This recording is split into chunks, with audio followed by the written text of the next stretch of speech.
Hey guys, Frightener22 here, and welcome to my September 27th DVD update. I know it's been a little bit longer than a month. I don't really like to go too far in between because, so much of the collection just kind of piles up upon itself. So after this DVD update, I'm really gonna try and do DVD updates more frequently as opposed to just like the one a month. So after this one, I'm definitely gonna aim to do at least like one every 2 weeks at the minimum. But just have so much stuff to show you that I have been putting it off all week, just kind of putting everything together that I've just gotten in the last month or so, just pulling it from all the different shelves in my room. So just please excuse me for not going into massive detail on every little thing I show. Like, this DVD update is just really going to be more about just visually showing you guys, because I really don't have the time to go into explaining everything. But if I have them in the collection, then you can definitely take note that these are things worthy of checking out. So without any more time wasted, let's go ahead and get right into this massive update. The first thing I did get was from this recommendation of one of my good friends, and he told me that I needed to own this, and I'm so happy that I did, because everything in this collection was a blind buy, and although I've only cut into 2 of the films, I am just a totally die-hard fan now of this guy. And this is the Val Lewton horror collection. This comes with 9 films, including a documentary called The Man in the Shadows. I believe it was directed by Martin Scorsese. But all these this whole box set comes with a lot of interesting, fun films. Cat People, The Curse of the Cat People, I Walked with a Zombie, The Body Snatcher, Isle of the Dead, Bedlam, The Leopard Man, The Ghost Ship, The Seventh Victim, and of course the Shadows in the Dark documentary. Now the only 2 I've gotten to are Cat People and I Walked with a Zombie, but those 2 alone are just incredibly awesome films, so I definitely recommend you guys checking this out. I think I managed to scoop up this box set for like 26 or 24 and change. It was unbelievably cheap on Amazon, so I wanted to jump on the price while it was still low. But I think as of right now you can still get it for a pretty reasonable price. But with Halloween coming up, this is definitely a must-buy. The next thing I got, I haven't even watched it yet, but it's a Blu Ray release of a film called Breaking Glass. I remember reading about it in a book called Destroy All Movies, which is really good. It's a book that just basically highlights every punk that ever made an appearance in any movie, whether it be a main character or even like an extra or a background character. But nonetheless, I remember reading about this film in that book, so when I heard it was getting the Blu Ray treatment, I wanted to blind buy it, but I still have yet to pick it up. But the one thing that is interesting about it, I believe this film is actually directed by the same guy that did Poltergeist 2, which I think is a pretty cool sequel. The next one I got is the Simpsons Movie on Blu Ray. I thought this movie was pretty fun, definitely in line with the quality of the show, but yeah, it's a pretty good time. It's harmless. It was like $7.99. The next few I got are all Macaulay Culkin films, because I love Macaulay Culkin. I grew up watching all of his films, so I wanted to kind of round out the classic Culkin films, if you will, and, one new one that kind of brought him back into the mainstream after so many years gone. The first one is Macaulay Culkin and Elijah Wood in The Good Son. I used to watch this all the time. It's a pretty dark film, but it's really good. The next one is a blind buy, but I had never seen it, but I'm really happy that I got it, because I liked it a lot. It's Culkin and Ted Danson in Getting Even with Dad. This is a really fun one. I'm kind of surprised that it passed me by when I was a kid. The next one I got is the 2003 film that kind of brought Macaulay Culkin back into the limelight, literally. And this is him and Seth Green in Party Monster. This is based on a true story about club kids in the late 80s, early 90s, and, murders involved. It's really good. I liked it a lot. It's based on a documentary as well. Next one is Roger Corman's Cult Classics Blu-ray collection of the Women in Cages collection. I did get this when it was previously released on DVD like 2 or 3 months ago, but, I gotta support this line, any way that I can, so I double dip on a lot of the stuff, all the stuff, actually, that they put out. Another blind buy coming up that I wanted to pick up, and I watched it. It was actually a lot of fun. I liked it a lot. This is Disney's Tower of Terror, based on, yes, the Twilight Zone, but more the attraction at Disney's Hollywood Studios. And this is a lot of fun. Steve Guttenberg and Kirsten Dunst are in it, and it's fun. It's, it's TV movie quality, but it's really cool. John Franklin from Children of the Corn is in it too, and the special effects are cool. They're goofy. I think it's a really fun, kind of innocent time, especially for Halloween viewing season. Next one is the Blu Ray DVD combo pack of Bambi 2. I love Disney incredibly, and I really love Bambi. I haven't cut into this, but from what I read, the sequel is actually pretty damn good for a direct-to-video film. Next one is a detective double feature from Code Red. This is Blade and Ring of Death. Haven't gotten to it yet. Another batch of Corman films. This is the Sword and Sorcery Collection. This houses Deathstalker 1 and 2, Barbarian Queen, and The Warrior and the Sorceress. These two were actually previously released on a Shout Select title, just these two, but now they've been repackaged in this Sword and Sorcery Collection, which is good for the people that missed out on it. Next one, of course, again from Shout, giving us some good old Nickelodeon cartoons, and this is seasons 1 and 2 of The Angry Beavers. Kind of a late bloomer. It was kind of towards the end of the late 90s, towards the end of the classic Nickelodeon run, but this is actually a pretty decent show. The next one I got is from Scorpion Releasing. It's one of my favorite 80s sex comedies. I actually did a Saturday Night Movie drive-in review. I know it's been like an incredibly long time since I've done one of those, but I did do a review of this movie, and I love it a lot. It's really fun, captures the whole time period, and like I said, it's one of the best sex comedies of the day. This is Where the Boys Are, 84. This is great. Scorpion Releasing. I knew that they were putting this out for months, and the date just kind of kept getting pushed back, but it came out this past August, so I definitely recommend people picking this one up. It's a really fun 80s film. Collector's Mentality, incredibly. Although, in my opinion, as far as shitty direct-to-video horror sequels go, based on the trailer alone, because I haven't watched it, it doesn't look that bad. And this is the latest installment of Children of the Corn. This is Children of the Corn Genesis. I gotta say, for a direct-to-video sequel, it being like the 8th one, I think it's pretty cool that they gave it like a slipcover. You would never imagine that it would get this kind of treatment. And it even has a special feature of a conversation with the director, which is another, interesting, cool touch for a direct-to-video treatment. Next one I got is a documentary that I need to revisit, because I liked it, but I wasn't blown over by it, so I do want to revisit it, because it really, it captures that whole, probably, the big time period in Disney's history that kind of brought them back into the forefront when they were really kind of hitting a really shitty slump in their history, and this is the documentary Waking Sleeping Beauty. It's really good. I mean, like I said, I don't know what I thought. I was expecting a little bit more, but, now that I've read more Disney books dedicated to this specific time period, I think I'm going to have an even bigger appreciation for it the second time around. I just recently read Disney War, which is a really great book. I recommend people reading that one, because it's really interesting. I did a blind buy on this Blu-ray because I had always wanted to see it. I really dig Guillermo del Toro's style. So this is the Blu-ray treatment of Pan's Labyrinth. I really, really fucking dug this movie. Visually, it was awesome. The story was awesome. The performances were right on. This could, potentially be Del Toro's best film to date, although I haven't seen two of probably the bigger ones, Chronos and The Devil's Backbone, but I do intend to get to them. Next one I got is the final season. I'm happy to complete my Blu-ray collection of this. This is Season 5 of The Twilight Zone. I'm still on Season 1, but it's fine, because you can, it's always a good time for Twilight Zone, so I'm happy to just complete it, so I have all the episodes in HD. I'm happy that I held off on the previous Blu-ray releases of this and picked up this newly released box set so I could get the 2 documentaries with it.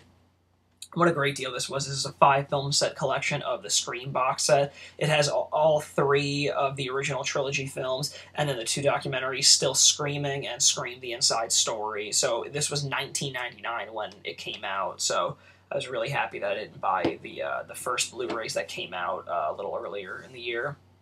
Next one is the unrated version of Dressed to Kill, Brian De Palma classic. from Image Entertainment. This is a Wes Craven classic. The Hills Have Eyes on Blu-ray. Definitely going to be watching it this season. A blind buy because I had never seen it, and I was, they just timed it right with the remake. This is the unrated version of Straw Dogs. Really good movie. Sam Peckinpah directed this. Really fucked up, really fun. I don't really think that the remake, I haven't seen it, but it doesn't really seem like it captures the same kind of vibe and spirit that Peckinpah managed to capture. But I'm willing to give it a chance. I'm just not going to rush out to the theater and see it because I thought that this was great. So I don't really think the remake's going to hold up too well with it. But I don't know. I'd love to be surprised. Next one is Criterion that I picked up because I always admired Charlie Chaplin, and I just wanted to pick this one up because it was a pretty good price. And this is the Criterion of Modern Times. I started watching it a few weeks ago, but it was like really, really late, and I fell asleep, and I never picked it back up. So I think I'm going to get to that this week.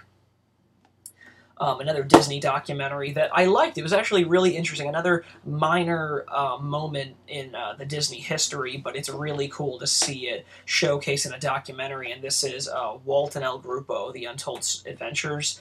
And this is when Walt and some animators went down to South America for like a good like human nature kind of thing to create better relations with people in South America. So their experiences there, mingling with people in the different countries, kind of developed the idea for two animated Spanish-language films, The Three Caballeros, and, oh god, I'm blanking, Saludos Amigos, that's it.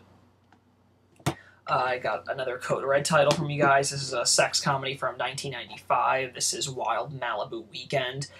This is the 58th spine-numbered release from Code Red. I haven't gotten to this one yet, but I will, eventually. Another Disney documentary is, this one I really liked, and this is The Boys, the Sherman Brothers story. Really good. The two composers, excellent stuff. Another one that's really great. It's been out for a while. This came out in like '95, and this is Frank and Ollie, two lifelong best friends. They were animators. Two of the 9 old men of the classic animators that Walt labeled the 9 old men, and this is just basically their experiences living next door to each other, and animating for Walt in the golden age.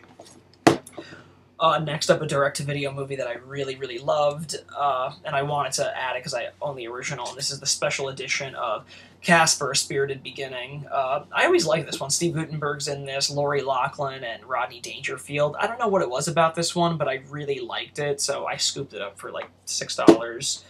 The next stack is on the floor, and I got the Blu-ray DVD combo pack of Thor. Good movie. The 15th anniversary edition of The Frighteners, one of my favorite ghost story type films. I love Michael J. Fox, and this is just an awesome film to finally have come to Blu-ray. Next one, the long-awaited Blu-ray release, 30th anniversary edition of Halloween 2. Gotta have some Goosebumps DVDs, some newly released ones. This is Attack of the Mutant, which was a 2-part episode, and it's one of my favorites of it, and it also has Phantom of the Auditorium on this, which was another one of my favorite episodes. So this was actually a pretty good buy all around because it was some of my favorites housed together. The other Goosebumps one I got was Ghost Beach, and this has obviously Ghost Beach, The Barking Ghost, and Be Careful What You Wish For. All really good episodes. Moving on to some 90s Disney films, I got Angels in the Outfield. Always loved this movie growing up. I just revisited it again. It's still funny. I got the Modern Marvels History Channel of Walt Disney World. This is really good, actually. I think it's like a 100-minute kind of episode documentary on Walt Disney World and just the day-to-day routines and what goes into the developing and planning and just, the whole creation of Walt Disney World, which is where I'll be heading in about 18 days, so I'm really excited to visit that place again. I love it. The next one I got is, I have it to just basically finish off the episodes that Shout Factory never got the opportunity to release, so courtesy of Cookie Jar Mill Creek Entertainment, this is Volume 2 of Cops. This is episodes 33 through 65, so I know I'm double dipping on maybe like 5 or 6 of them, but it's worth it to get the whole collection and stuff. I think this is like not even $10, but whatever. Blu-ray DVD combo pack. This is an unrated director's cut of The Exterminator. This has been sitting on like my to-watch list for a while. It looks really cool, really balls-to-the-wall 80s action movie. Some more Disney films from the 90s. I got The Big Green with Steve Guttenberg again. This is like the third Guttenberg film in one DVD update. That's got to be a record. Tim Allen in Jungle to Jungle. Chevy Chase and Jonathan Taylor Thomas in Man of the House. And, of course, John Candy in Cool Runnings. This is actually directed by John Turteltaub. He directed Three Ninjas, and he went on to do National Treasure 1 and 2, and The Sorcerer's Apprentice, which is a grossly underrated Disney film. It's a ton of fun. And on to the last pile. And I'm sorry, again, for not being as thorough with this DVD update as some of my other ones, but as you guys can see, there's just so much to house that I can't go into, like, a huge, verbal kind of exchange about each and every one. But nonetheless, here's the last batch for you guys. This is a Blu-ray of The Rookie. This was a free one, kind of celebrating my anniversary being a part of the Disney Rewards program. So they send you, they give you a selection of like 5 Blu-rays, and you pick one, and you just pay the processing, which is like $4.99. So I picked The Rookie. 2 more Scorpion releasing titles. This is The Devil Within Her. Looks like a lot of fun. Awesome cover art. And Final Exam, 80s slasher. This is the 60th Code Red release right here, if you can see that, and this is Haunted.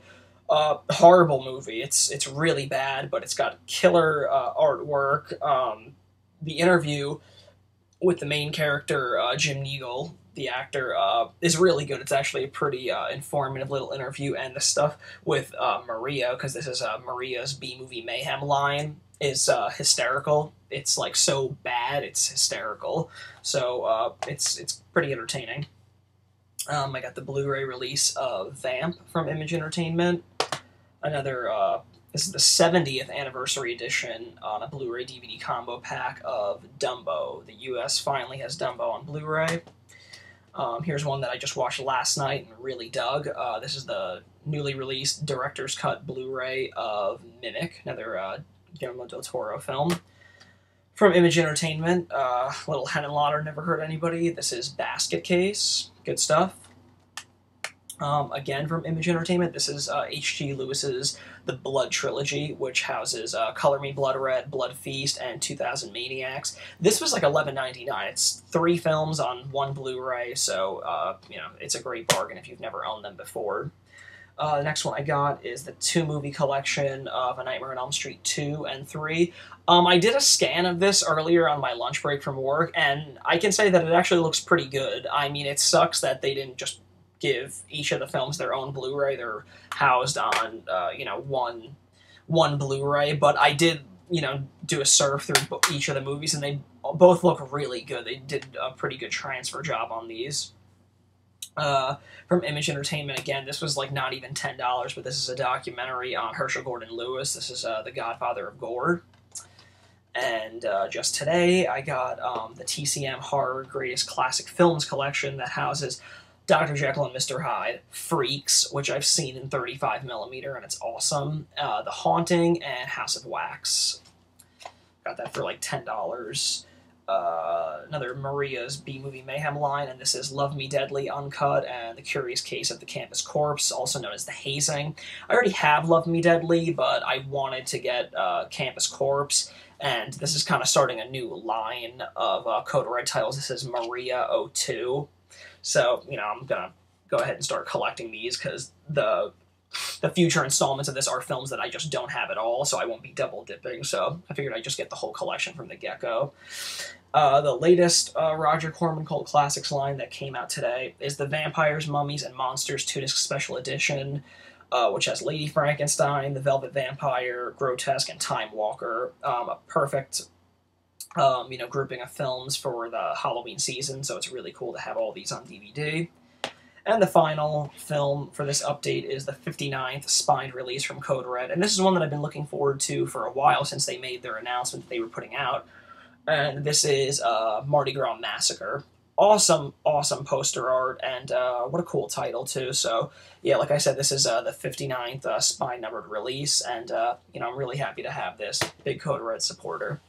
Well, guys, we managed to get through probably the biggest DVD update to date, so again, I'm sorry that I didn't get a chance to talk more in depth about these things, but as you can see, I have my viewing pretty well, set out for me, so I have a lot to catch up on. But as always, guys, I want to thank you for tuning into my DVD updates and supporting the channel, and I'll see you guys in hopefully another 2 weeks before the next DVD update.